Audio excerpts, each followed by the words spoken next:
మనుషులకు అసాధ్యమైనవి దేవుని కూడా అసాధ్యమని అనుకోవటం మన వెలితనం. మనుషులకు సాధ్యం కానివి ఎన్నో ఆయన దాదాపు 100 సంవత్సరాలుగా పరిశోధన జరుగుతుంది మనిషి లాంటి కంప్లీట్ వ్యక్తిని ఒకరిని రూపించాలని. మనిషి ఎన్ని చేసినా బొమ్మలేగాయి, అవునా? నవ్వటం, మాట్లాడటం, నడవటం, కదలికలు, ఇవన్నీ మొత్తం ప్రోగ్రామ్ డిజైన్ చేసి ఫిట్ చేస్తాడు రోబోకి. వాడు ఎంతవరకు ప్రోగ్రామ్ డిజైన్ చేశాడో అంతవరకే వర్క్ చేసేది, కానీ అదనంగా చేయలేదు. కానీ మనిషిని చూడండి, మట్టితో బొమ్మను చేశాడు. మట్టి బొమ్మ కాబట్టే ఈజీగా మట్టిలో కలిసిపోతుంది. నాసికారంధ్రం, ముక్కులు, జీవవాయువు ఊదాడు. ఈ తోలు బొమ్మ ఎన్ని కథలు చేస్తుందో చూడు. ఇప్పుడు తనంతట తను ఆలోచించగలుగుద్ది, తనంతట తను మాట్లాడగలిగిద్ది, పాడగలిగిద్ది, ఆడగలిగిద్ది, ఆలోచించగలిగిద్ది, వ్యవహరించగలిగిద్ది, గొప్ప వాటిని కల్పించగలిగిద్ది. ఇలాంటి సంపూర్ణుడైన ఒక మానవుణ్ణి మరో మానవుడు తయారు చేయటం ఇప్పటి వరకు సాధ్యం కాల, ఎప్పటికీ సాధ్యం కాదు. కానీ అది ఆయనకి. మనిషి బాడీ మొత్తం వద్దు. నాకు తెలిసినటువంటి డాక్టర్ గారు ఒక ఆయన ఉన్నాడు వైజాగ్లో, శైలేష్ గారని. ఒకసారి ఇలానే న్యూస్ వాళ్ళతో మాట్లాడేటప్పుడు దేవుడు లేడని వాదించే వాళ్ళతో కూర్చొని ఆయన మాట్లాడిన మాట ఏంటంటే, ఆయన డాక్టర్ గారు, మీరు ఏం చేయొద్దండి, ఈ బాడీ మొత్తం వద్దు, మరో మనిషి శరీరం నుండి ఒక వ్రేలు తీయకుండా మీ అంతటా మీరు ఒక వ్రేలు డిజైన్ చేసి వేలు లేని వాడికి ఒకటికి పెట్టి ఈ మిగిలిన వేళలాగానే ఆ వేలు కూడా పనిచేసేటట్టు మీరు సిద్ధపరచండి, అప్పుడు మీరు చెప్పే వాటికి నేను తలంచుతాను అన్నాడట. ఒక వ్రేలు మీరు చేయండి చాలంతే. ఆర్టిఫిషియల్ ఫింగర్ ఉంటాయి కదా అని అంట. కాదు, దేవుడు చేసిన వేలులాగానే ఉండాలి. ఇదిగో ఈ వ్రేలు మీద, పురుషుడి వ్రేలు మీద వెంట్రుకలు మొలవాలి, గోరు పెరగాలి, ఇంతే, ఇంకేం వద్దు. యాక్షన్ అంతా కూడా మిగిలిన వేళలాగా ఉండాలి. జస్ట్ ఒక చిటికి నేలు చేయండి చాలా అన్నాడు. ఇంకేం వద్దండి, సింపుల్. కుదిరిందా? అవసరమైతే ఆర్టిఫిషియల్ ఫింగర్ రెడీ చేసి దానికి అచ్చం చర్మం లాంటి గెటపు, మిగిలిన చర్మం లాంటిదే కృత్రిమ చర్మాన్ని ఏర్పరచవచ్చు, కృత్రిమ వేలుని ఏర్పరచవచ్చు, కృత్రిమ గోరుని ఏర్పరచవచ్చు, కానీ అందులోనికి జీవాన్ని మాత్రం తేలేడు. మరేం చేయాలా?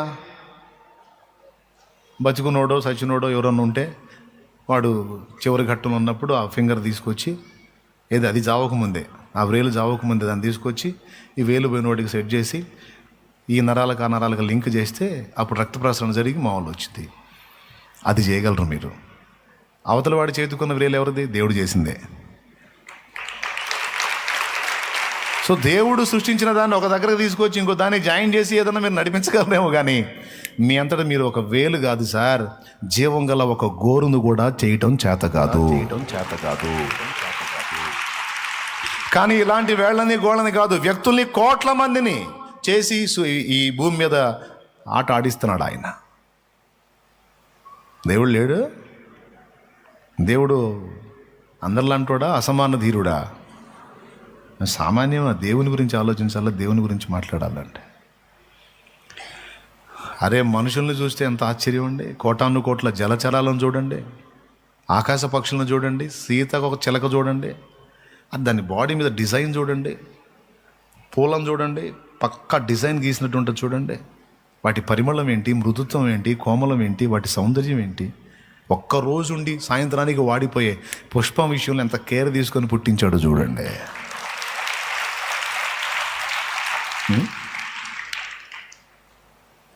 మళ్ళీ ఇంత పెద్ద సమూహాన్ని కలిగి ఉన్న ఈ భూమండలం గ్రహాలన్నిటిలోకి చిన్నది, నక్షత్రాల్లోకి అతి చిన్నది.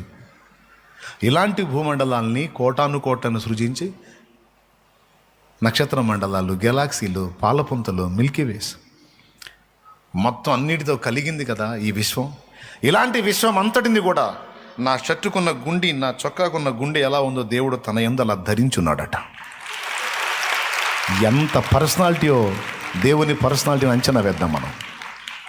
సామాన్యమైన విషయం అది. దేవునికి స్తోత్రం కలుగునుగాక. అదండి దేవుడు అంటే. మరి ఇంత చేసినటువంటి దేవుడికి మనుషులతో ఈక్వల్ చేసి, మనుషులు సాధ్యం కాదన్నది దేవుడికి కూడా అసాధ్యమని నేను ఎలా అనగలం? అనలేం. ఎందుకంటే మనుషుడు చేయలేనివి ఎన్నో, ఒకటి కాదు రెండు కాదు, కోటాను కోట్లు చెయ్యగలడు దేవుడు. కాబట్టి మన విశ్వాసం మానవ లాజిక్ను బట్టి కాదు, దేవుని శక్తిని బట్టే ఆధారం చేసుకోవాలి. పరిశుద్ధాత్మ యందలి మన విశ్వాసం ఆనుకోవాలి. చెప్పండి, ఇప్పుడు మన విశ్వాసానికి ఆధారం ఎవరు? రైట్. మన భక్తికి ఆధారం ఎవరు? రైట్. మనకు ఆధారం ఎవరు? విడువదే నన్నెల్లప్పుడూ కృప విజయ పదమున. కృపా కృపా కృపా కృప, అదే మన ఆధారం. లేకపోతే నువ్వు ఏ అడుగు జారినా సరే వాడతాడు సిగ్గులేనాడు. అయిపోయావు. ఒప్పుకోడు. ఇంక చేయవాకు ప్రార్థన చేసిన వేస్ట్. నీ ప్రార్థన వినపడదు. ఏ మొహం పెట్టి సిగ్గు లేకుండా మళ్ళీ మోకాళ్ళు వేస్తున్నాను, బుద్ధి లేకుండా. ఏ సునాములో పో సైతానా.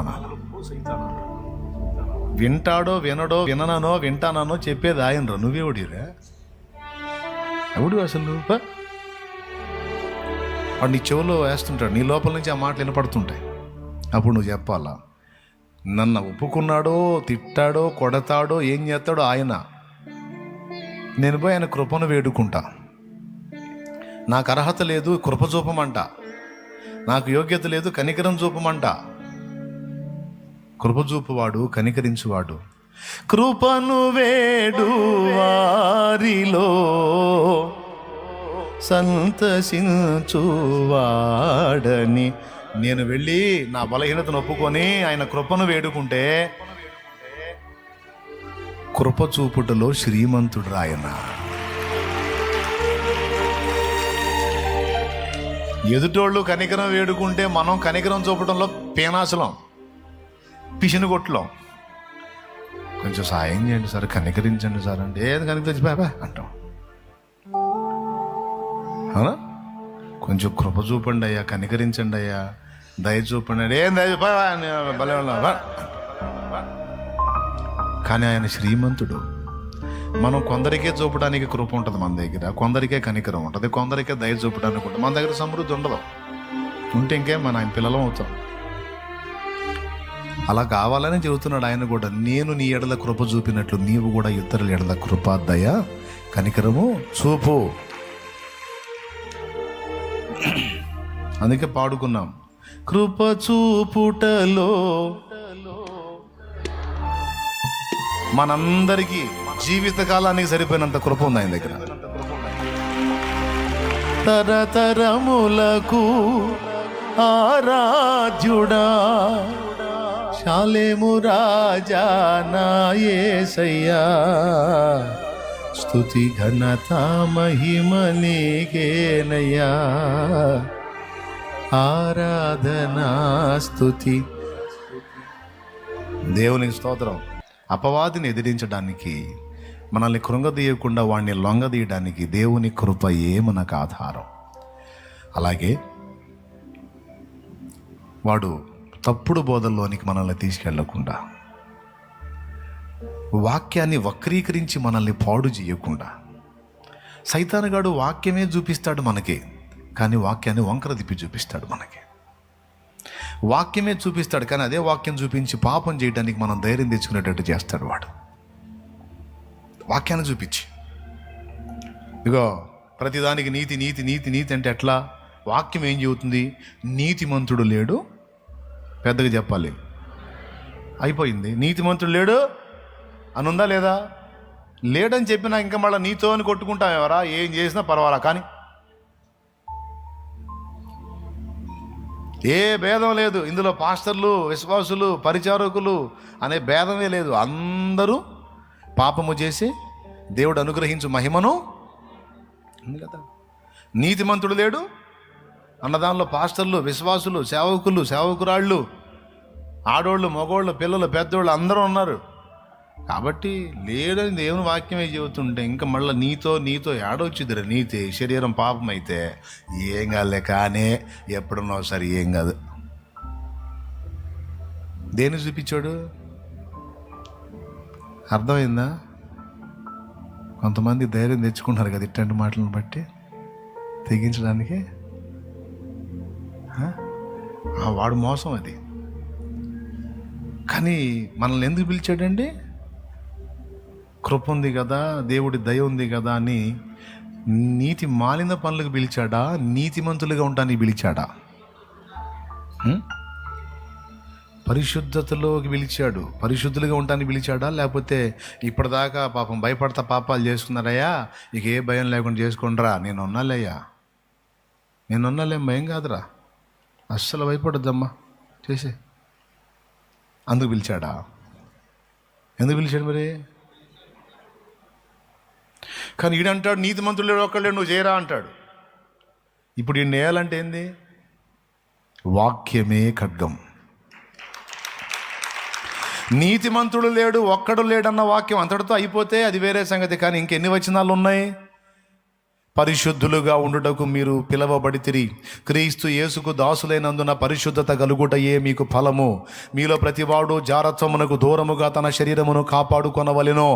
మీలో ప్రతి ఒక్కడు యవనైచ్ఛలను విడిచి పారిపోవలెను. నీ దేహము దేవుని వల్ల నీకు అనుగ్రహింపబడి నీలోనున్న పరిశుద్ధాత్మక ఆలయమై ఉన్నది. ఈ వచనాలను ఏం చేస్తారా సైతానా? నీతిమంతుడు లేడు, ఒక్కడు లేడు, చేసేయి అంటున్నావు. మరి ఇవన్నీ ఉన్నాయి కదరా బైబిల్లో.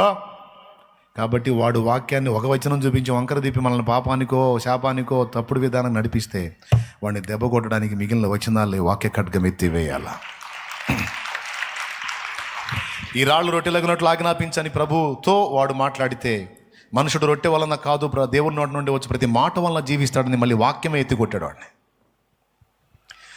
సైతాన్గాడు వేసిన 3 ప్రశ్నలకి 3 సార్లు 3 రెఫరెన్సులు చూపించి కొట్టాడు, వాక్యమే. కాబట్టి ఇప్పుడు చెప్పండి, సైతాను మనల్ని డ్యామేజ్ చేయకుండా అడ్డగించేది ఏంటి? కాదు, దేవుని కృప.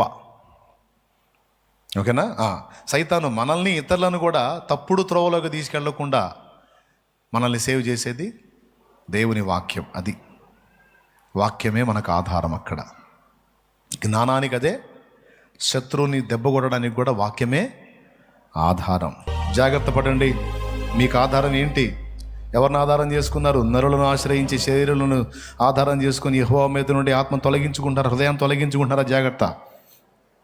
మనుషులు కాదు, మానవ జ్ఞానం కాదు, మానవ తర్కం కాదు. దేవుడు, ఆయన జ్ఞానం, ఆయన శక్తి, ఆయన వాక్యం, ఆయన కృప, ఇవి మన ఆధారం.